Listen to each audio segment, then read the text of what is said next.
इकडे सभागृहामध्ये चर्चा कमी आणि बाहेर पायऱ्यांवर मीडियासमोर रोज आपलं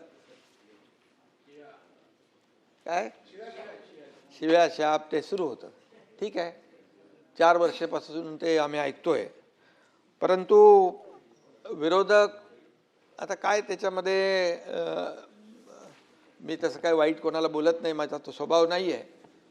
परंतु गोंधळलेला आणि भरकटलेला असा विरोधी पक्ष या ठिकाणी पाहायला मिळाला सभागृहामध्ये.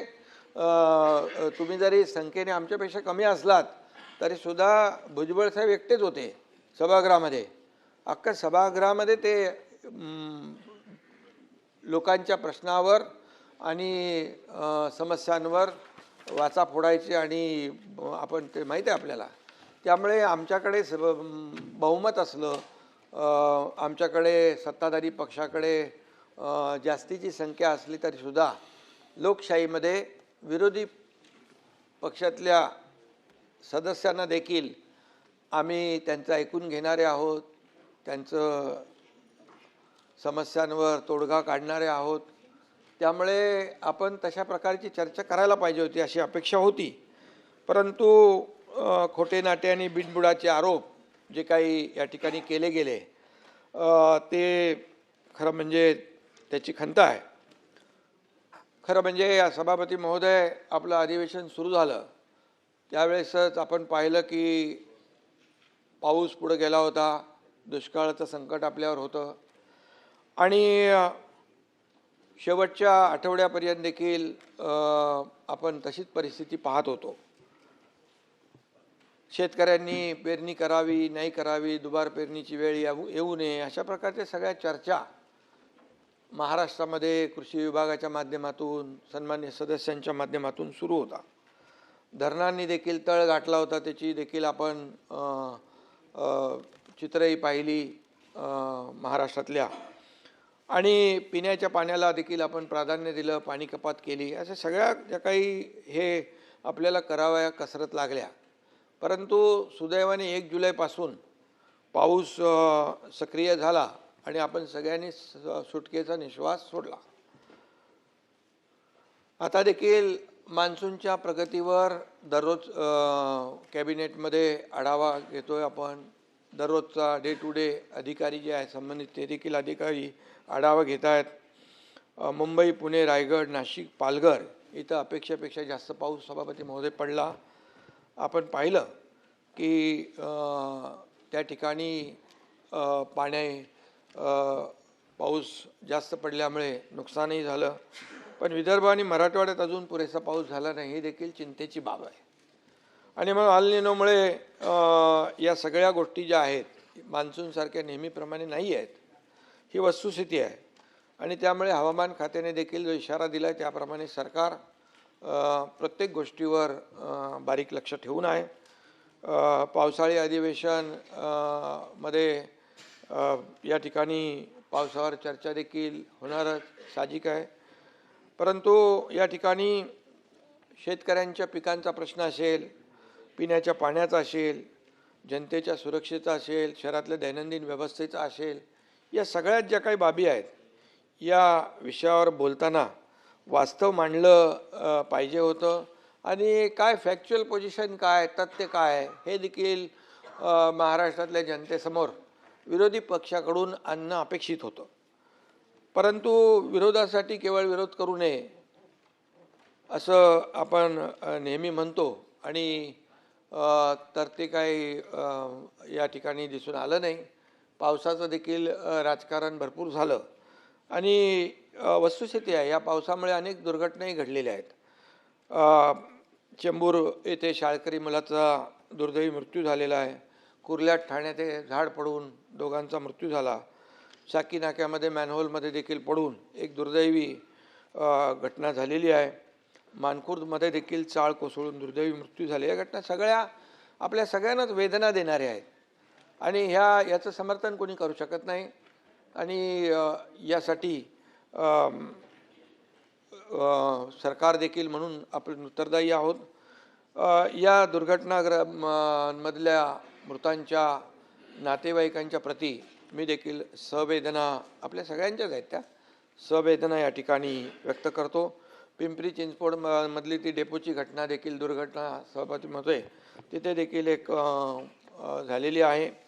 तिथे देखील काम सुरू आहे. परंतु या ठिकाणी पावसाळ्यातल्या या घटना ज्या आहेत या घटना आपण जर पाहिल्या गेल्या काही वर्षामधल्या तर ग्लोबल वॉर्मिंग आणि क्लायमेट चेंजमुळे या ठिकाणी खूप मोठ्या प्रमाणावर निसर्गाचं चक्र पूर्ण बदललेलं आहे. हे वस्तुस्थिती नाकारता येणार नाही.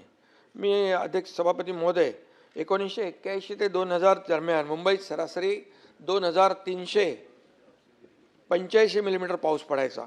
गेल्या 25 वर्षात तो 15% वाढून 2672 मिलीमीटर पाऊस झाला. कमी कालावधीमध्ये जास्त पाऊस कोसळण्याचं प्रमाण जे आहे आणि प्रकार वाढीस लागलेले आहे. सुदैवाने नाशिकमध्ये ढगफुटी होणार पण ती सुदैवाने झाली नाही. त्यामुळे या सर्व ह्याच्यामध्ये जे काही आणि मुंबईमध्ये देखील पूर्ण मान्सूनमध्ये सीझनमध्ये जेवढा पाऊस पडतो त्याच्या 25% पाऊस भाई या आठवड्याभर पडला. 25% पूर्ण सीझनमध्ये पडणारा पाऊस फक्त गेल्या आठवडाभरामध्ये झाला. 6 जुलैला विक्रमी पाऊस अतिवृष्टीचा प्रचंड तडाखा देखील आपण पाहिलेला आहे. आणि अशा परिस्थितीमध्ये जनजीवन विस्कळीत होणं हे स्वाभाविक आहे.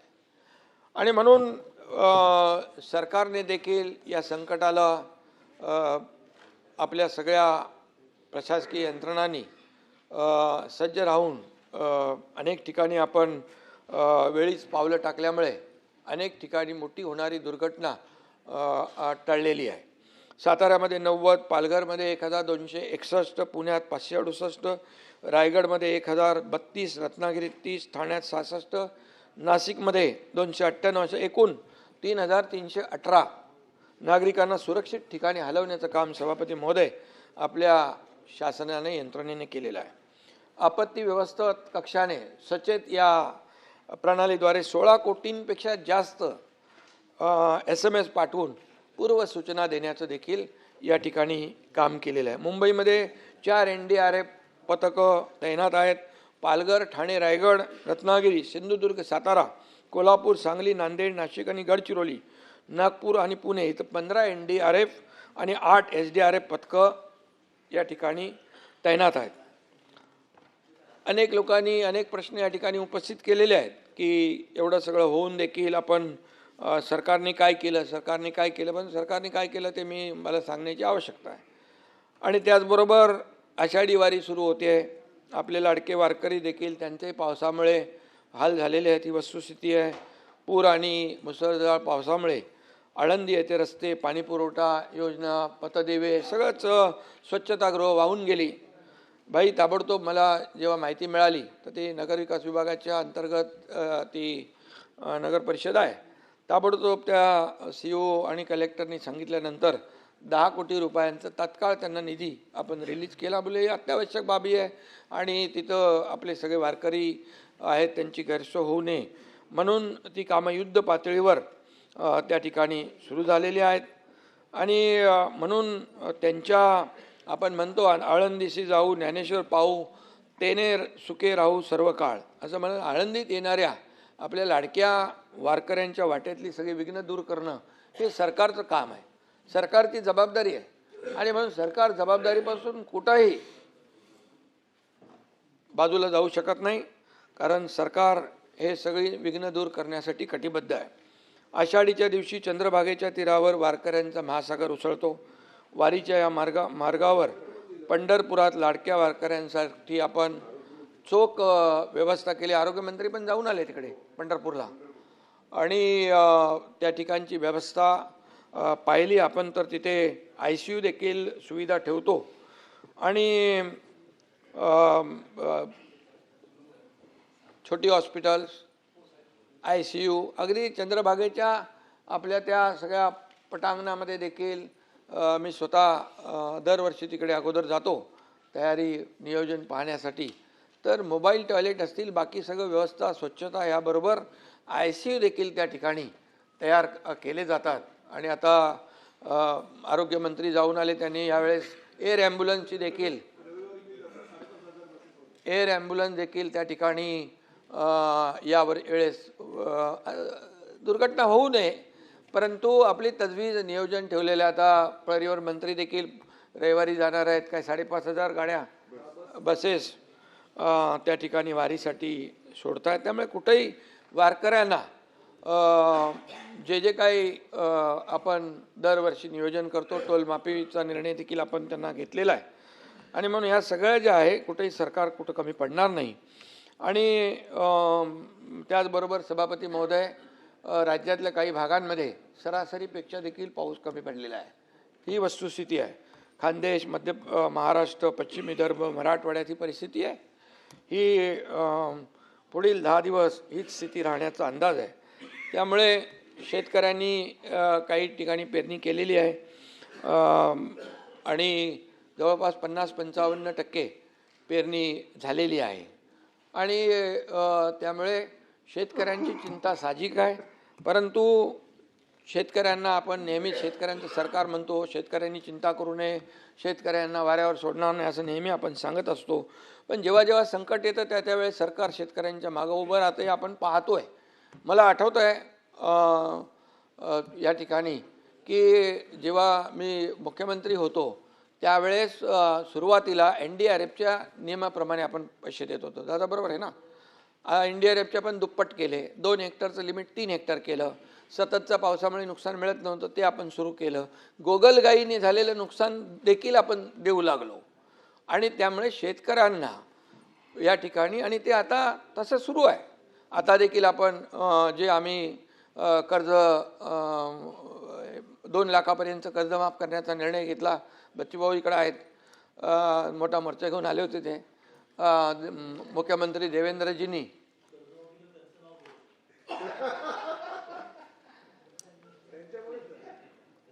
ते एक अंदर की बात है. मी CM साहेब, देवेंद्रजी आणि अजितदादा आम्ही तिघं मग ते का ठिकाणी तिथं चर्चा केली आणि तो निर्णय घेतला, कमिटी झाली आणि त्याचा पुढचा निर्णय जो आहे मुख्यमंत्री महोदयांनी आपल्या अर्थसंकल्पीय अधिवेशनामध्ये या ठिकाणी जाहीर केला. त्यामुळे 36,000 कोटी रुपये पाटील साहेब 56 लाख लोकांना शेतकऱ्यांना मिळणार आहेत. त्यामुळे हे सगळे आकडेवारी जी आहे जी मी बोलतो आहे, आतापर्यंत मोबदला म्हणून 4 वर्षामध्ये 15,000 कोटी रुपये, इतर माध्यमातून 6,000 रुपये आपण शेतकऱ्यांना, जसं केंद्र सरकार प्रधानमंत्री महोदय मोदीजी 6,000 रुपये वर्षाला देतात तसं आपलं सरकार देखील 6,000 रुपये देतं. आणि त्यामुळे हे सगळं इतर जे काही आपण देतोय असं मिळून 45,000 कोटी रुपये. अंबादासजी तुम्हाला त्याच्यातली बरीचशी माहिती आहे, तर याचं मी जे बोलतोय त्याची आकडेवारी तुम्ही तपासून बघा. मी जे आहे ते जे देतोय तेच बोलतोय आणि आता देखील जो निर्णय घेतलेला आहे तोही मोठा निर्णय आहे. आणि म्हणून आम्ही नेहमी सांगतो, सरकारच्या तिजोरीवर पहिला अधिकार आमच्या बळीराजाचा आहे, शेतकऱ्याचा आहे. आणि शेतकऱ्याचा असल्यामुळे या ठिकाणी शेतकऱ्याला कधीही वाऱ्यावर सोडलं जाणार नाही, ही विश्वास आपण या ठिकाणी बाळगा. आमच्यासाठी आमचा अजेंडा सत्ता खुर्ची नाही आहे. आमचा अजेंडा आहे सर्वसामान्य माणूस त्याच्या आयुष्यामध्ये काय बदल घडवता येईल आणि काय केलेलं आहे आम्ही. आज महाराष्ट्रामध्ये मी पुढे येतो त्याच्यावर. तुम्ही हसलात तरी तुम्हाला ते मान्य करावं लागेल की गेल्या 4 वर्षामध्ये या सरकारमध्ये काय काय केलेलं आहे. पायाभूत सुविधा असतील, त्याचबरोबर या कल्याणकारी योजना असतील, या आपल्या समोर आहेत. आणि त्यामुळे आज आपण पाहिलं की फार मगाशी मी म्हणालो ग्लोबल वॉर्मिंग, क्लायमेट चेंज अतिशय म्हणजे ग्लेशियर वितळायला लागलेत. या ठिकाणी समुद्राची लेवल वाढायला लागलेली आहे. अगदी ढगफुटीसारखा बदाबद पाऊस पडतो आहे. आणि त्यामुळे हे सगळं जे आहे याप्रमाणे युरोपामध्ये तर उष्णतेच्या लाटा आहेत. मध्ये ते TVत बघितलं ते रेल्वेचे रूळ असे वाकडे तिकडे झालेले आहेत. एवढं प्रचंड जे आहे सभापती महोदय, हे जो काही निसर्गाचा लहरीपणा आहे त्याचा आपला अंदाज घेऊनच आपल्याला या सर्व पुढच्या बाबी ज्या नियोजन आहे ते आपल्याला केलं पाहिजे. परंतु अंबादासजी, यामध्ये मी आपल्याला सांगतो, हे जे निसर्ग आहे आणि निसर्ग जो आहे त्याच्यासमोर आपल्याला आपण किती काय केलं तरीसुद्धा आपण टेंगणे आहोत. परंतु निसर्गाचा तडाखा कमी जाणवेल, जीवितहानी कमी होईल यासाठी आपला प्रयत्न असला पाहिजे आणि तो केला आहे. परंतु काही जसं पावसामध्ये बेडकं डराव करतात तसं राजकीय बेडकं देखील डराव करायला लागले. आणि 25 वर्ष या मुंबई महापालिकेमध्ये मिलिंद जी आहे तिकडं 25 वर्ष मुंबई महापालिकेमध्ये सत्ता असताना या ठिकाणी काय परिस्थिती होती आपल्याला माहीत आहे. आपण सगळे साक्षीदार आहोत. आणि मी काय खोटं बोलणार नाही, मी का कोणावर म्हणजे चुकीच्या पद्धतीने हे करणार नाही. तर दररोज या मुंबईच्या बद्दल, महाराष्ट्राच्या बद्दल जे रोज बाहेर ऐकतोय, सभागृहामध्ये खाली ऐकतोय, इथे ऐकतोय, ज्या टीका ज्या पद्धतीने करतायत त्यात तथ्य तर असलं पाहिजे, खरं तर असलं पाहिजे. आमची एवढीच माफक अपेक्षा आहे. आणि म्हणून काय झालं तुम्हाला माहीत आहे यापूर्वी देखील. आता मी ते राजकारणामध्ये जाऊ इच्छित नाही, परंतु एक उदाहरण मी मिलिंदजी तुम्हाला सांगू इच्छितो. तुम्हाला माहीत आहे, तुम्ही साक्षीदार आहे. 26 जुलै 2005 26 जुलै 2005ला ते अतिवृष्टीचं दृश्य आठवा. या ठिकाणी बाळासाहेबांच्या बद्दल कोणतरी बोलत होते इकडे. अरे बाळासाहेबांना एकटे सोडून 5 स्टार हॉटेलला कोण गेलं सांगा बरं.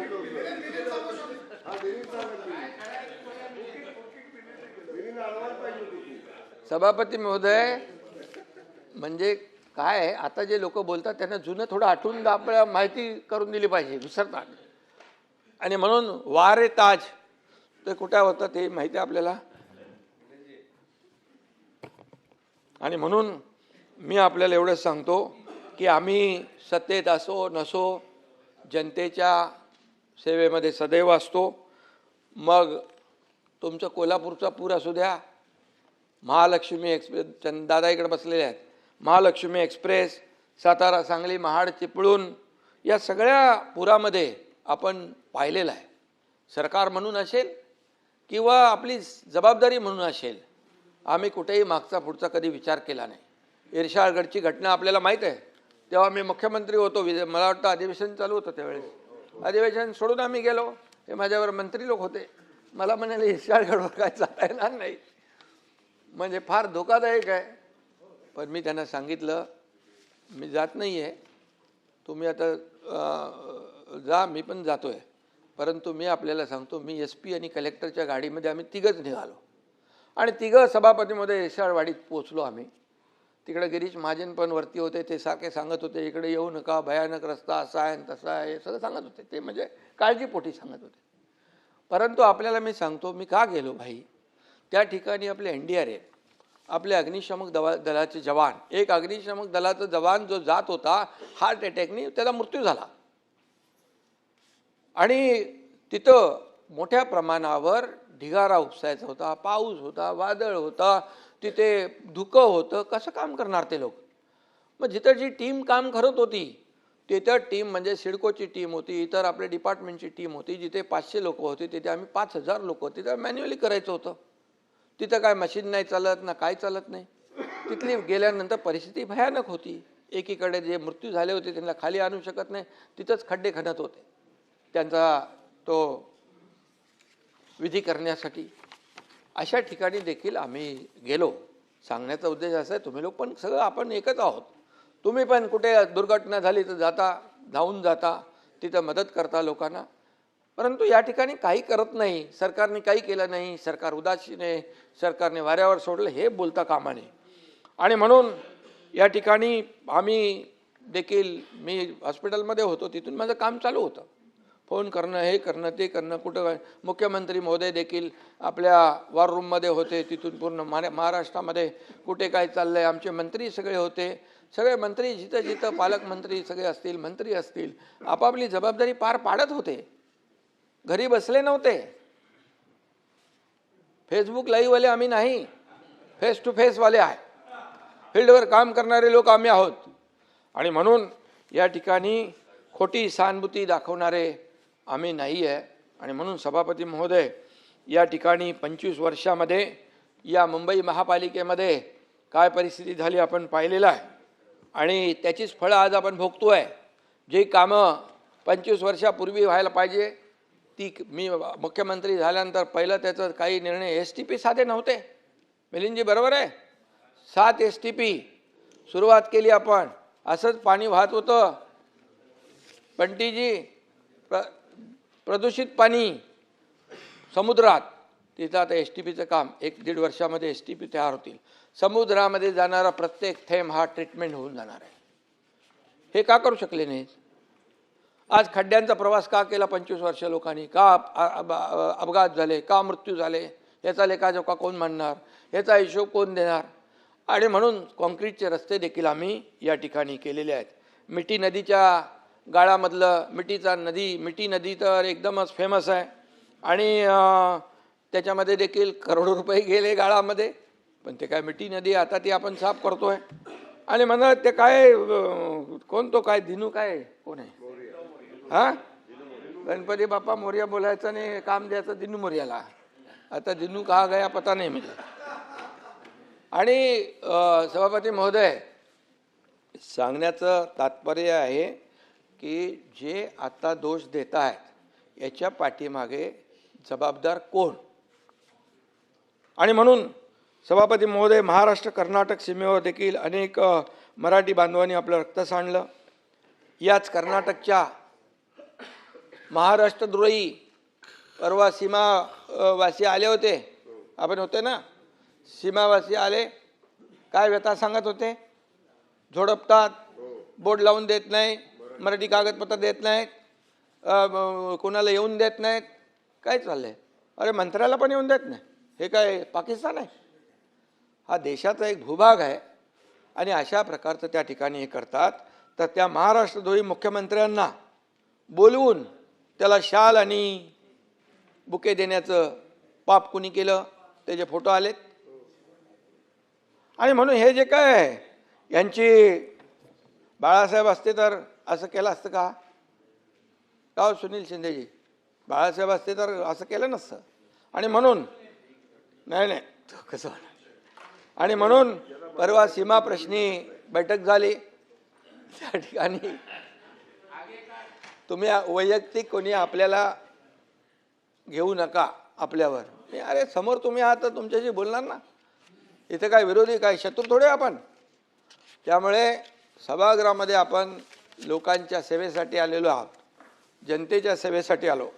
या ठिकाणी सीमा प्रश्नाच्या बैठकीनंतर पवार साहेब खाली जाता जाता तिकडे आले. त्यांना कोणाशी त्यांच्या लोकांशी बोलायचं होतं. माझ्या दालनामध्ये आले आणि मी वरती कॅबिनेटला होतो. मला माहीत पडलं तिकडे पवार साहेब आलेत. आता ज्येष्ठ नेते पवार साहेब आता आपले तिकडे बसले दालनात. मी ताबडतोब गेलो. त्यांना आपली संस्कृती आहे, शाल श्रीफळ दिलं. अरे काय किती मिरच्या, किती पोटदुखी, किती मळमळ, किती जळजळ काय? अरे काय मी जलुशील चालणार नाही, जमाल गोटा पाहिजे. आरोग्यमंत्री हे बघ तुझं आता काय एवढं आता इतक्या वर्ष 4 वर्ष झालेत ते काहीतरी द्या त्यांना इलाज. 50 वेळा सभापती महोदय मुख्यमंत्री देवेंद्रजींकडून जाऊन त्यांना बुके देऊन लोटांगण घालून सगळं भेटतात. आम्ही कधी देवेंद्रजींनाही विचारलं नाही आणि देवेंद्रजींनी देखील मला विचारलं नाही. आमच्या दोघांना एकमेकावर विश्वास आहे. अरे जे लोक जे अशा पद्धतीने काही विचार करतात ते स्वतःची फसगत करतायत. आणि म्हणून आपल्याला मी सांगतो पवार साहेब एक ज्येष्ठ नेते आहेत. आमची संस्कृती आहे, महाराष्ट्राची परंपरा आहे. ही विकृती कसली आहे? काय घाणेरडं ही आपली संस्कार परंपरा आहे. किती खालच्या थरावर बोलणार तुम्ही? किती खालच्या थरावर? जेवढे खालच्या थरावर बोलाल तेवढे खाली खाली खाली खाली खड्ड्यात उतरत जाणार. आणि म्हणून आपलाच खड्डा होत आहे. आणि म्हणून मी आपल्याला एवढं सांगतो देवेंद्रजी आणि आम्ही आमच्यामध्ये किती काही तुम्ही काय काड्या घालायचा प्रयत्न केला तरी काय होणार नाही.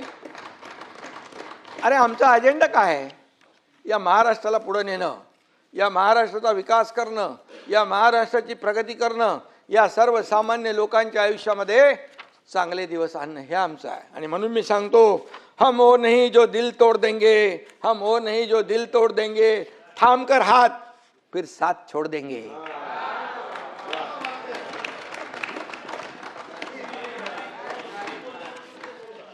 पानी की तरह ये दोस्ती हमारी, पानी की तरह दोस्ती हमारी, कोई कितना भी चाहे हम जुदा नहीं होंगे.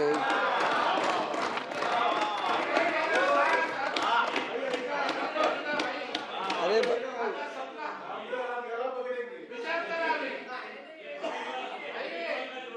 काही लोक आहेत ना, मनामध्ये त्यांच्या उकळ्या फुटतात. अरे ह्यांच्यामध्ये काहीतरी काय चालू नाही. आम्ही रोज एकमेकांशी बोलतो, एकमेकांशी संपर्क असतो आमचा. कुठे काय झालंय, कुठे काय करायचं आहे, हे सगळं आहे. आमचा अजेंडा स्वार्थ नाही, आमचा अजेंडा परमार्थ आहे. लोकांना मदत करणं आमचा अजेंडा आहे. आणि म्हणून कालपर्यंत सभापती महोदय राम भक्तांना हरामखोर म्हणणारे आज रामरक्षा म्हणू लागले.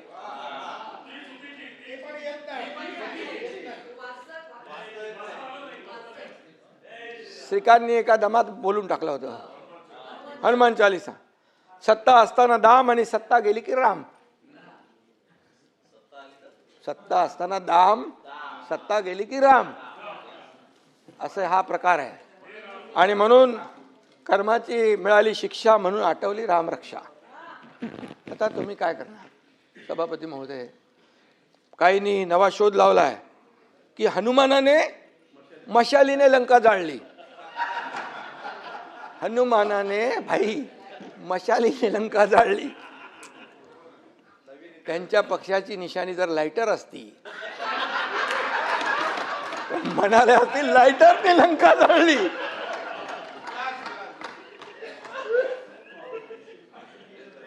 अरे तुम्ही महाविकास आघाडीचे पाटील साहेब सांगा तरी. आता रामानंद सागरला परत ते रामायण सांगायला लावू का? अरे याच्यामध्ये अंबादास एकदम त्याला पूर्ण इतिहास माहित आहे. आणि म्हणून काय बोलतील याचा नेम नाही. आणि मी नेहमी सांगतो, जो राम का नहीं वो किसी काम का नहीं. आता त्यांना कळलंय आणि म्हणून ही उपरती सुचलेली आहे. आणि म्हणून हनुमान चालीसा म्हणणाऱ्या आमदार खासदारांना जेलमध्ये कोणी टाकलं? आणि म्हणून मी सांगतो, आपल्याला देखील नावं घेत नाही मी, तुम्हाला उगाच नोटीस बिटीस यायला नको. हा संध्याकाळी विचारणं होईल कसं नाव घेतलं तुमचं. नहीं म्हणजे ऐसे लोगों से रखना दूरी जिनके मुंह में राम और बगल में छुरी. इसलिए मैं बता रहा हूं. सही है, सही है. अयोध्येमध्ये राम मंदिरामध्ये जे झालं,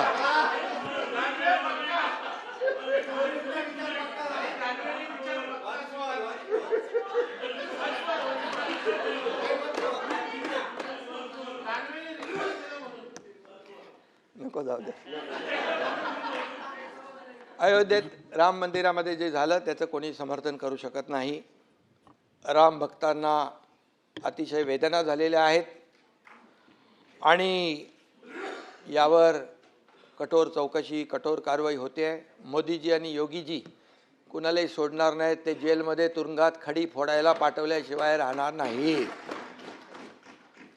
परंतु मी आपल्याला आठवण करू देऊ इच्छितोय की जे टीका करतायत त्यांच्या सहकाऱ्यांनी सिद्धिविनायकाच्या मंदिरामध्ये दानपेटी लुटण्याचं पाप केलं.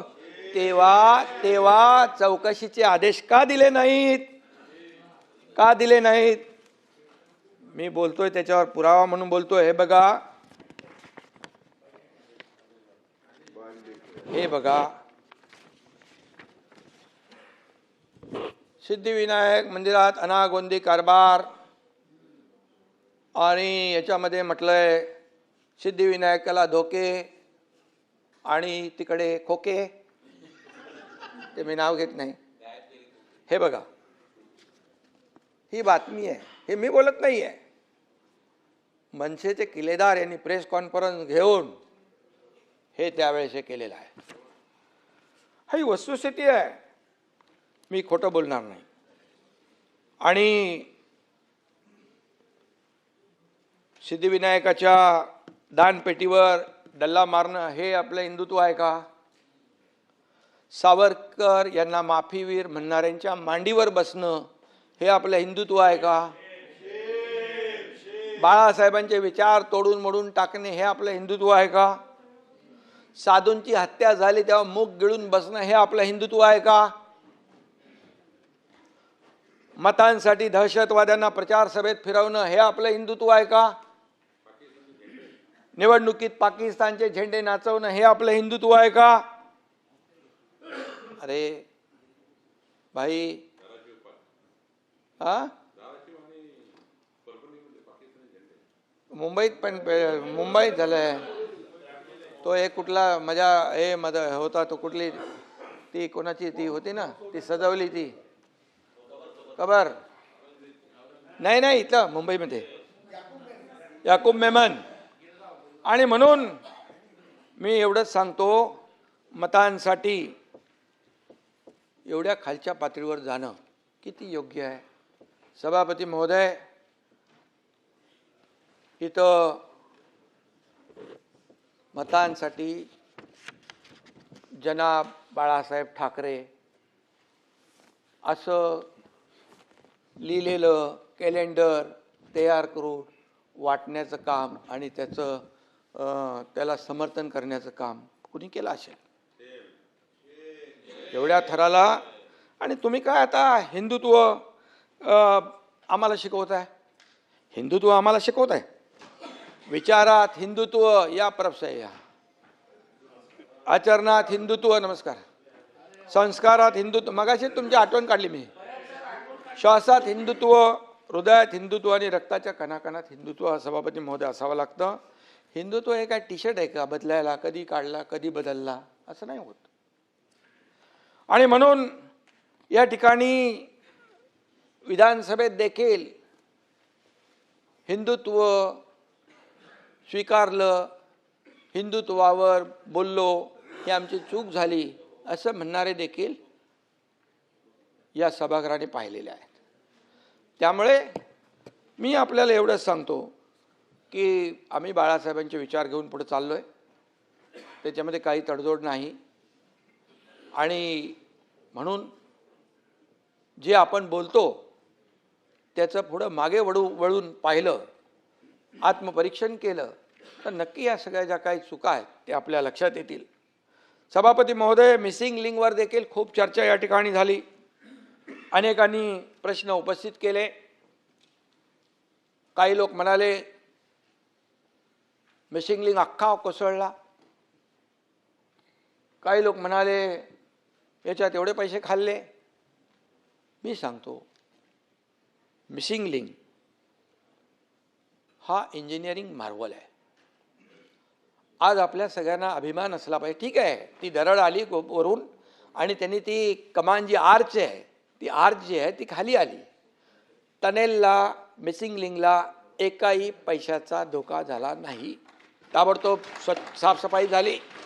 मी अनिल गायकवाड यांच्या संपर्कात होतो, वसईकरच्या संपर्कात होतो आणि वाहतूक सुरूही झाली. त्यामुळे काही लोकांनी जे काही एवढं आकाश तांडव एक केलं की मिसिंग लिंक बघा, एवढा मोठा मिसिंग लिंक, सगळ्या जाहिरातबाजी झाली, क्रेडिट घेतलं मुख्यमंत्र्यांनी, एकनाथ शिंदेनी आणि पडला. अरे मिसिंग लिंक पडला का त्याची कमान पडली, किमान याची तरी तपासणी करून माहिती घेऊन तर बोलायला पाहिजे होतं. मिसिंग लिंक एवढा विक्रमी पाऊस होऊन देखील मिसिंग लिंकला परब साहेब कशाचाही धोका नाही. आणि जगातला सगळ्यात रुंद असलेला हा टनेल आहे. तो लोणावळा लेकच्या खाली 1000 मीटर खालून जातोय. आणि जो वायाडक्ट आहे हा देशातला सगळ्यात उंच वायाडक्ट आहे. तिथे बघा खोल दरी किती आहे, काय चॅलेंजेस होते. तिथल्या ज्या अधिकाऱ्यांनी हे बनवलेलं आहे त्यांना अभिनंदन केलं पाहिजे. त्यांचं चॅलेंजिंग जॉब होता.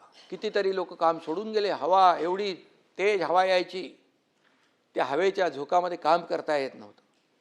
हां ठीक आहे, तो जो काही दगड आला, पाण्याचा एवढा प्रवाह होता आणि तो येईल इकडे असं कोणी म्हणजे मिसिंग लिंक तर काय, मिसिंग लिंकला काही झालेलं नाही आहे.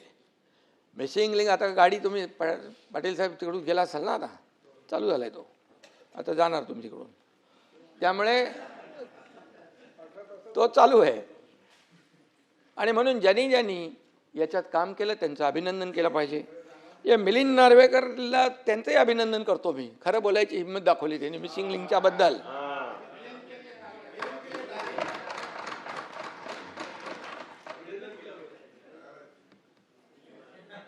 एक ध्यान में रखो, सत्य परेशान हो सकता है लेकिन सत्य पराजित नहीं हो सकता है. आणि म्हणून मी त्यांनी ट्विट केलं, पण काय लोक ट्विट करत होते, ठीक आहे. पण एक मी दुःख या गोष्टीचं आहे की हे जे काही आपल्या प्रकल्पांची बदनामी करणं, ही का आमची बदनामी नाही, सरकारची बदनामी नाही, मुख्यमंत्र्यांची बदनामी नाही आहे. परब साहेब, ही आपल्या राज्याची बदनामी आहे. आज या मिसिंग लिंकला पाहण्यासाठी देशातून नाही विदेशातून लोक येत आहेत. कसा हा मिसिंग लिंक झाला, कसा वायाडक्ट उभा राहिला. ठीक आहे, त्या पाणी आलं, फ्लो आला आणि त्याची कमान जी आहे ती बाहेर लावलेली आपण ते डेकोरेशन सारखं करतो, फसाड टाईप, ते खाली आले. आणि म्हणून या ठिकाणी महाराष्ट्राचे शत्रू ही करत नसतील एवढी बदनामी आज लोकशाहीमध्ये आपले विरोधी पक्षातले सदस्य किंवा सदस्य नसतील, आपले कोणी असतील, नेते असतील, ते करत असतील. पण खऱ्या अर्थाने जे लोक महाराष्ट्राच्या प्रकल्पांची बदनामी करतायत त्यांना आपण काय म्हणणार? काही लोकांनी तर म्हणाले हे देशाचे शत्रू आहेत. मोदीजींच्याबद्दल जाऊन बाहेर प्रदेशामध्ये देशाची बदनामी करतात, आपल्या प्रधानमंत्र्यांची बदनामी करतात. आता इथं महाराष्ट्रामध्ये, राज्यामध्ये राहून महाराष्ट्राची बदनामी करणारे कोण? महाराष्ट्रद्रोही म्हणायचं आम्ही त्यांना? हे महाराष्ट्रद्रोहच होऊ शकतो. आणि म्हणून हे राज्याचे दुश्मन जे आहेत त्यांना माझं सांगणं आहे, तुम्हाला नाही, त्यांना माझं सांगणं आहे, कुठलाही प्रकल्प आपला जर झाला बदनाम तर ती महाराष्ट्राची बदनामी होते, कुठल्या पदाधिकाऱ्याची, मुख्यमंत्र्याची नाही ना, मंत्र्याची नाही. त्यामुळे शेवटी आपल्याला हे देखील तारतम्य बाळगलं पाहिजे. परवा वायनाडमध्ये दुर्घटना घडली, दरड कोसळून 6 जणांचा दुर्दैवी मृत्यू झाला. त्याचं दुःख आम्हालाही आहे. बिलकुल कोणाचाही मृत्यू होणं हे त्याच्या परिवाराला जे चटका बसतो, वेदना होतात, ते आपल्याला देखील संवेदनशील लोकांना व्हायलाच पाहिजे. पण त्याचं राजकारण करायचं का? दरड कोसळली, तिथला खासदार, कुठे राज्य सरकार त्याच्यावर कारवाई करा, त्याची बदनामी करा, असं आम्ही केलं नाही कुठं. सभापती महोदय, सतेज पाटील साहेबांनी मिसिंग लिंकसाठी 50% खर्च वाढ झाली असं आपण म्हणालात. डॉक्युमेंट ऑनलाईन आहेत की नाहीत हे आपण प्रश्न उपस्थित केलात. पण मी आपल्याला सांगतो, या प्रकल्पाची किंमत 6,695 कोटी रुपये, प्रत्यक्ष खर्च 7,189 कोटी रुपये, वाढ फक्त 7.26%, मंजूर रकमेच्या 10% देखील कमी. ही वस्तुस्थिती आहे, ही तपासून घ्या. लपवाछपीचा काय विषय येत नाही. मी इथे सभागृहात बोललो आहे आणि मी इथे बोलल्यानंतर मी जे बोलेन ते तपासून घ्या. कागदपत्रे NIC पोर्टलवर उपलब्ध आहेत, ती देखील आपण पाहावीत, वाचावीत. हा प्रकल्प अत्यंत गुंतागुंतीचा, मी मगाशी म्हणालो, तांत्रिकदृष्ट्या अतिशय आव्हानात्मक आहे.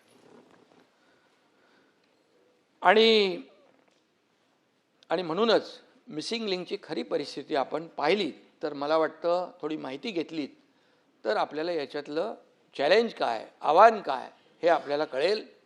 आणि ज्यांनी केलं त्यांचं कौशल्य देखील आपल्या लक्षात येईल.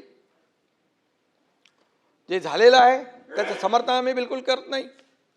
ताबडतोब ते सुरू झालं पाहिजे, मार्ग खुला झाला पाहिजे, याचं काम केलं आम्ही ताबडतोब. एकदा तर दरड कोसळली, मी मंत्री होतो तर स्वतः जाऊन तिथे थांबलो होतो मी. आमचे त्या दिवशी पण राजे होते, शिवेंद्र बाबा तिकडं गेले होते. या सतेजजी, या प्रकल्पामुळे मुंबई पुणा 40 मिनिटांनी अंतर कमी झालं. पुढचं सातारा, तुमचं कोल्हापूर सगळंच. पश्चिम महाराष्ट्रामध्ये हा गेम चेंजर प्रकल्प आहे.